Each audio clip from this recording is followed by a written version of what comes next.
Well, we're gonna have a little fun today. You know, it's the fall season and Halloween is right around the corner. But joining me now is Sarah. She is the owner of DIY with Sarah. She does lots of crafting. I've seen all the videos. She's pretty good. But right now we're gonna figure out, you know, who she is and how she got into all of this, but we'll get into the crafting later. But let's start there, Sarah. How did you even get into all of this?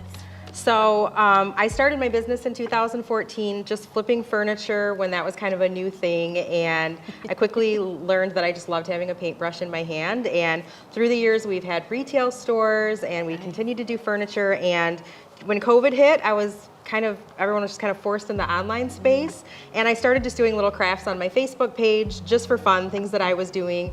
And they started going viral and they started blowing up. And before I knew it, I was doing them every day. We closed our stores. We were selling DIY kits and things on our site. And that was 3 years ago now. And it just kind of seems like that's kind of where God has just put our business. And that's what we do all the time now. All right, so you know, you're big into crafting. Let's see what we have here. What do we have here? What were you hoping to kind of like have us do today? So one of the biggest things that has taken off on my page is Dollar Tree crafting. So if you're a Dollar Tree shopper, like they get it. Like as crafters in the community, like we have totally like sent everyone to Dollar Tree for years now, and they have gotten bigger and better with all their stuff. So they have like these big cutouts now for every season. So I grabbed this one up and I just grabbed some fabric. You could also use felt, which I think I might have used in my video.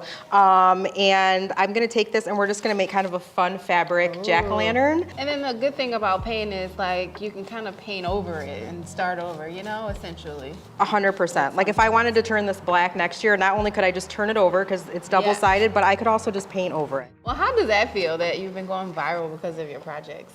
It's kind of crazy because to me, sometimes I'm like, I don't even know if people will like this. I like it.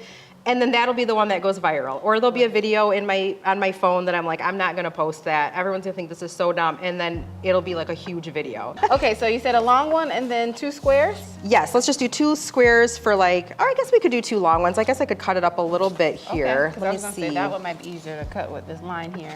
Yeah. Whichever.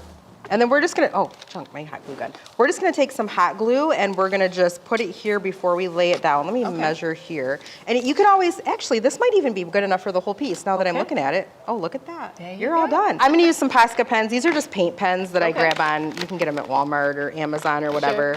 I love to use these as embellishments for my crafting just to add a little bit of, and my daughter, who's an artist, put me onto Posca pens a long time ago because a lot of times with paint pens, they'll bleed or they'll just be like really messy.